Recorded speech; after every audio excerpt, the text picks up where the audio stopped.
Raccourci, clé secrète, vous rend attractif pour la richesse et l'argent, la santé, la paix et le bonheur. Ce livre vient libérer la pensée pour tout lecteur, car il enseigne à penser comme les hommes victorieux, afin que vous aussi vous soyez aimant pour le succès en tout. C'est une grande opportunité pour vous.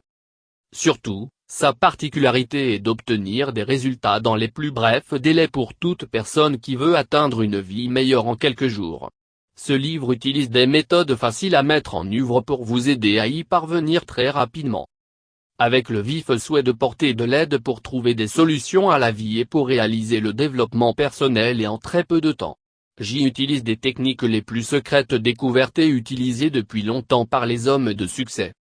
Sans effort, vous êtes sur le point de vous trouver dans la voie du succès. Dans la vie de miracles et de réponses merveilleuses. Raccourci, pour la richesse, la santé, la paix, et le bonheur. Clé secrète pour gagner tout ce dont vous avez besoin en quelques jours. Par ingénieur Jean Gallican Manzi. Narration Gabriel. Ne dites-vous pas qu'il y a encore 4 mois jusqu'à la moisson? Voici, je vous le dis, levez les yeux, et regardez les champs qui déjà blanchissent pour la moisson. Jésus-Christ, Bible, Jean 4,35. Voyez-vous vivre dans l'abondance et vous l'attirerez, ça marche toujours, ça marche à chaque fois avec chaque personne. Bob Proctor. Préface. Ce livre est le résultat des responsabilités intérieures que je ressentais depuis mon enfance. Dans mon CUR, je ressentais des responsabilités supplémentaires que je devais prendre en considération et remplir. La mise en œuvre de ces responsabilités conduirait à une vie meilleure et réussie pour de nombreuses personnes, moins aujourd'hui et dans l'avenir, qui pourront recevoir ce livre entre leurs mains. Aujourd'hui, nous avons de la chance car actuellement notre monde semble être comme un village. Devant nous, à portée de main, il y a des privilèges innombrables qui nous attendent, un avenir meilleur entre les mains de tous. Nous manquons seulement de bonne volonté et de détermination de faire ce qui est censé être fait dans cette vie, et, après l'effort de chacun, nous pouvons commencer à obtenir le bonheur sans fin et la fortune préparée pour nous tous. Maintenant, il est temps pour chacun de connaître ce principe ou loi de la nature qui dit, pour avoir du bien moi-même, je dois faire du bien aux autres ou afin de recevoir quoi que ce soit dans mes mains, je dois donner quelque chose aux autres de mes propres mains. C'est comme dans ce même cas, que pour obtenir une meilleure connaissance qui à son tour nous apportera tout le meilleur, nous devons prendre notre temps pour lire, apprendre et être bien informés. Le prix du temps que ce livre passera entre vos mains est le bonheur et le plaisir qui viendront de l'abondance de choses merveilleuses qui, sans effort, seront attirées vers vous. Il y a quelques années, mon Seigneur me supplia de fournir tout ce que je savais depuis si longtemps afin de ne pas être égoïste sur ce que j'avais obtenu gratuitement.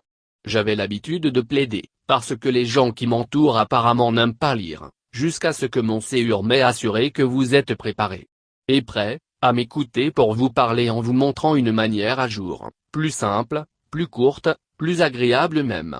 Et la façon la plus amusante que vous ayez jamais connue ou vécue, un chemin qui vous aidera à réaliser vos désirs et aspirations. Ce livre sera un bon ami qui vous aidera à découvrir le secret démesuré, caché et inexpliqué de toutes les personnes qui réussissent. En quelques jours, vous vous rendrez compte que vous-même vous êtes celui qui détient le plein bonheur, la tranquillité d'esprit, le confort, l'amour véritable, la richesse excessive dont vous hériterez vos descendants. Vous saurez que comme l'électricité sans fil est inutile, que même, si Dieu est tout-puissant, aussi sans passer par vous, c'est et comme est s'il n'existe pas, que la façon dont il passe et fonctionne en vous dépend de vous. Ce livre est un tremplin ou un guide ami qui vous conduira à des connaissances souvent gardées secrètes qui vous permettront de trouver une vie pleine d'opportunités et d'ouvertures dont vous ignoriez l'existence. Jean Gallican Manzi. Chapitre 1. Le subconscient. Notre esprit est comme un ordinateur phénoménal, mais je veux que tout d'abord nous parlions d'une façon simplifiée à ces principaux éléments clés, qui nous aideront à bien comprendre ce livre et à mieux nous connaître nous-mêmes. Ces parties sont et l'esprit conscient et l'esprit subconscient. Et l'esprit conscient va avec toutes les choses tangibles qu'une personne peut entrer en contact avec, telles qu'est l'écoute, la vision, le toucher, et l'odorat et la dégustation. Ceux-ci peuvent être oubliés facilement en un peu de temps, ou peuvent être gardés à l'esprit pendant un certain temps. On se souvient peut-être d'eux lorsqu'on veut les utiliser comme en classe ou ailleurs. Comme exemple, ce que nous rencontrons à l'école est souvent gardé à l'esprit conscient. Et l'esprit subconscient est une partie de notre cerveau qui va avec les émotions, les sentiments, les intuitions, imagination, les arts ou créativité, et autres, en quelques mots, les comportements. La capacité ou vitesse de l'esprit conscient de capter ou de garder l'information est de 40 bits d'information par seconde, tandis que celui de l'esprit subconscient est de 40 millions de bits d'information par seconde. Puis, dans notre vie quotidienne, si notre cerveau gouverne nos comportements à 100%, et l'esprit subconscient nous gouverne à 4,25% tandis que l'esprit conscient nous gouverne à 5%. Le dépôt. Et l'esprit subconscient est le stockage principal de toutes les informations de notre vie, même si nous ne nous en souvenons peut-être pas. Notre esprit subconscient commence à recevoir des informations de notre vie à travers nos parents 3 mois avant notre naissance. Jusqu'à 6 ans, notre esprit est le plus souvent à l'état hypnotique qui est l'état le plus programmable pour notre subconscient dit Dr. Bruce H. Lipton, Ph.D., dans son livre La biologie des croyances. Et l'esprit subconscient peut également recevoir des informations, mais quand il est répété plusieurs fois. Nous pouvons prendre l'exemple des enfants qui apprennent les lettres alphabétiques en les chantant ou de la façon dont les chanteurs font des répétitions de leurs chansons afin de les maîtriser. Nous sommes tous conscients de l'adage que nous utilisons quand nous voulons dire que quelqu'un est excellent à faire quelque chose, comme jouer du piano par exemple. Nous disons qu'il a la guitare dans le sang, conduire une voiture est dans le sang du conducteur, etc. Cela signifie que la connaissance ou cette capacité est sauvée dans l'esprit subconscient. Continuez à maintenir à l'esprit la capacité de l'esprit subconscient de garder plus de plusieurs millions d'informations qu'est l'esprit conscient qui est notre intelligence habituelle. C'est dans ce cas que, en raison des millions d'informations qui sont conservées par l'esprit subconscient, il est le stockage des caractères humains et de sa structure. Bon serviteur. Lorsque l'esprit subconscient reçoit des informations, il ne fait pas des analyses, contrairement à l'esprit conscient, car celui-ci pour accepter une information, il doit d'abord en faire des analyses pour voir si cette information est vraie. Le subconscient retient toutes les informations, qu'elles soient justes ou non, que vous le vouliez ou non.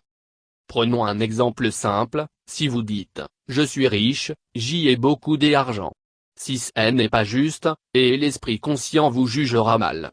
Mais pour le subconscient, si on contourne l'esprit conscient qui souvent empêche cette information de passer, car c'est son rôle de jouer pour le gardien de notre croyance en totalité, gardera l'information et des images de la façon dont être riche et avoir beaucoup d'argent ressemble.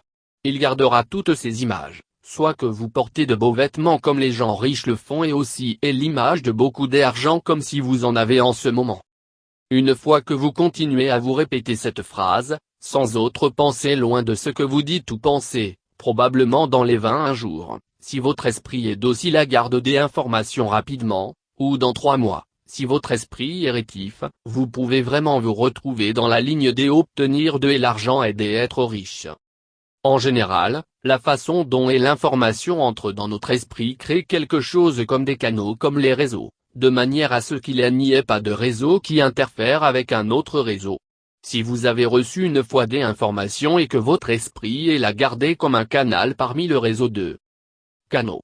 Lorsqu'il arrive que l'information cesse d'être fournie ou que l'information fournie est différente de la précédente, le canal commence à se supprimer et l'esprit commence à créer un nouveau canal pour de nouvelles informations acquises.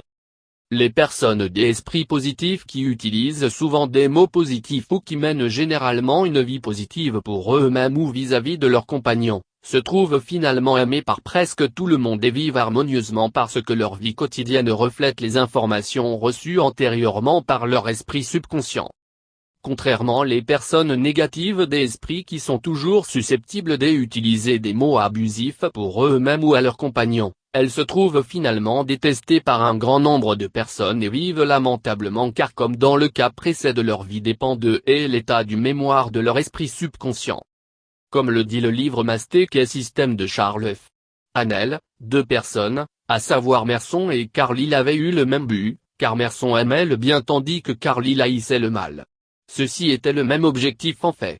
Mais leur façon de mettre en œuvre cet objectif était différente. Merson était positif d'esprit car il avait dans son esprit et l'amour. Carlyle pour sa part avait la haine dans son esprit donc il était négatif d'esprit. La vie positive d'Emerson était paisible et sociale, tandis que l'esprit négatif de Carlyle lui causait d'avoir une vie socialement qui était caractérisée par beaucoup de problèmes et de luttes. Cette histoire doit nous laisser avec beaucoup à apprendre, car même si une personne est notre ennemi ou de mauvais caractère, nous devons laisser la haine derrière nous et aimer tout simplement le bien parce que quand nous aimons le bien, nous nous écartons du mal, autrement nous haïssons le mal, mais de façon paisible ou positive. Lorsque vous détestez le mal, vous utilisez la mauvaise façon et ce mal risque de rester dans votre esprit parce que dans ce cas, vous êtes des esprits négatifs. Vous faites ce qui est dans votre esprit, parfois vous vous disputez avec les gens, vous les détestez et vous vivez lamentablement tout en luttant contre le mal au lieu de faire de votre mieux pour le bien. Si vous voulez vivre en paix, votre but est d'être juste et de faire de bonnes choses et de laisser autre chose à l'écart. C'est dans ce cas que vous et moi, nous avons créé notre propre réalité et nous nous trouvons vivants dans cette vie. Ceci est fait et stocké dans notre subconscient et il n'est pas facile de le contrôler.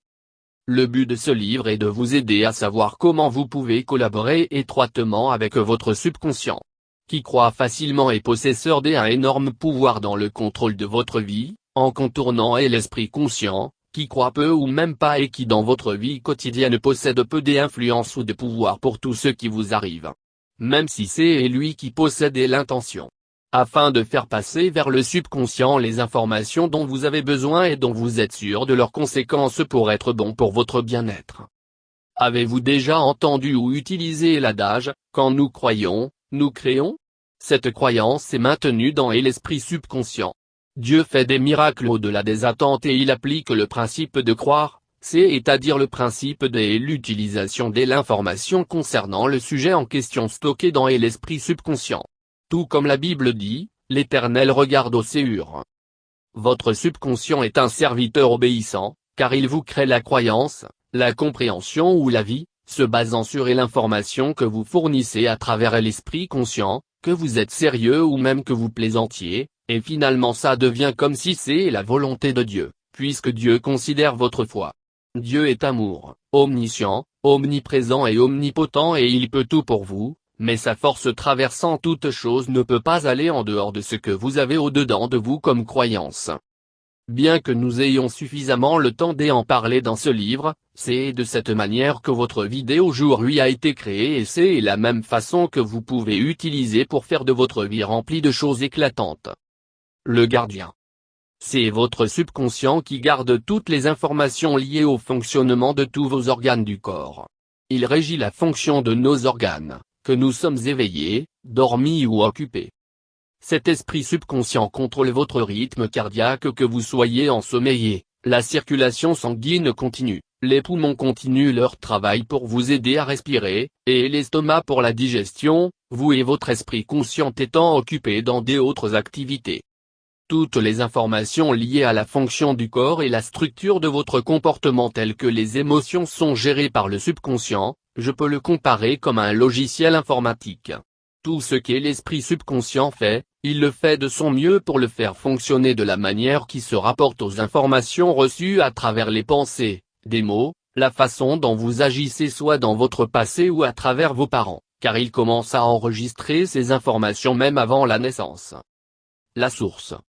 En général, ce n'est pas une ou deux fois que vous avez l'idée de commencer quelque chose en matière de développement, de comportement ou de bien-être social en utilisant votre conscience avec tous vos efforts, mais en vain. Vous pouvez dire que c'est à cause de la volonté de Dieu, du malheur, de l'ignorance, de la paresse, de l'injustice, de la dictature ou de la malchance, etc. Vous avez peut-être changé de religion, pour voir si vous pouvez changer, être bon envers Dieu ou pour recevoir le salut selon les systèmes de croyances religieuses, vous avez peut-être essayé de prier d'une manière spéciale en jeûnant comme s'il y avait un problème entre vous et Dieu ou autre. Dans la Bible, et l'Épître aux Romains, Paul dit que quand il essaie de faire de bonnes choses, le mal passe en premier. Il se retrouve dans la position de vouloir faire le bien, mais il fait le contraire. Lorsque vous regardez votre environnement, vous trouverez des autres personnes qui ont moins de courage que vous, peut-être, moins instruits que vous, avec moins de connaissances, moins de force morale, avec moins de bon comportement, mais tout ce qu'ils essaient de faire devienne du succès. Lorsque cela se produit, beaucoup de gens ont tendance à se juger en disant que ce n'est pas leur développement, et ce n'est pas leur chance pour des raisons différentes.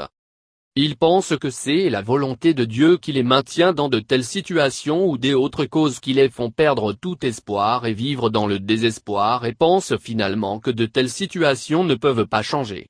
Rien d'autre que votre subconscient qui vous maintient dans des conditions irrémédiables de manque de bonheur, rien d'autre qui ne cesse de vous montrer de faiblesses ou des impossibilités. Rien d'autre qui ne cesse de vous faire penser que la chance n'est pas la vôtre et continuer à vivre dans de telles vies de désespoir. Dans ce livre, vous constaterez que vous jouez un bon rôle de construire votre croyance à travers les mots que vous parlez toujours, quelquefois même en plaisanterie, vos idéaux, vos imaginations, votre modèle se basant sur la façon dont quelques personnes pensent ou considèrent les choses. Vous constaterez que si vous prenez l'habitude de guider la façon de penser, et vous gouvernez pour votre subconscient pour garder des informations qui plaident pour le succès dans toutes circonstances qu'il n'y aurait pas une seule raison qui peut vous empêcher de réussir dans tous. Chaque fois que vous essayez de faire une chose nouvelle ou de travailler différemment de votre façon habituelle de faire les choses, et l'esprit subconscient vous ramène selon les informations sur votre façon de vivre qu'il garde depuis longtemps. C'est comme si vous aviez un ordinateur avec ses logiciels dans la tête de façon que quand vous vouliez faire des choses inhabituelles ou difficiles selon vous ou changer quelques conditions qui vous sont chroniques, toujours ça devient comme utiliser un ordinateur qui n'a pas de logiciel lié à ce que vous souhaitez l'utiliser. Vous devez garder à l'esprit que le dévouement et la volonté du bien que vous avez, que vous voulez faire ou atteindre, qui sont dans votre esprit conscient, sont de capacité de 5% pour être réalisés ou pour contrôler vos actions et votre mode de vie, et de 40 bits par seconde comme la capacité de garder des informations connexes. Ainsi, et l'esprit subconscient, souvent contenant les informations différentes du bon but et de la volonté de et l'esprit conscient est de 95%, avec 40 millions de bits par seconde comme capacité de garder des informations connexes. C'est comme si vous envoyiez un seul soldat à la guerre qui doit combattre contre 1 million de soldats de l'ennemi qui protège le pays que vous voulez conquérir. Lorsque le dévouement à atteindre votre but est différent de l'information du programme de et l'esprit subconscient. Être conscient de l'information du programme de et l'esprit subconscient et connaître la direction à laquelle ce programme peut conduire la vie, c'est un secret utilisé par les gens qui réussissent dans la vie. Lorsqu'ils se rendent compte que la manière dont leur subconscient est programmé ne les mènera pas au succès, ils font de leur mieux pour connaître sa fonction afin de la diriger, de la former ou d'approvisionner l'information qui aide à changer ces codes ou ces logiciels qui les bloquent lorsqu'ils essaient quelque chose de nouveau. Quand ils arrivent à reprogrammer leur subconscient, cela les aide à réussir dans n'importe quel projet.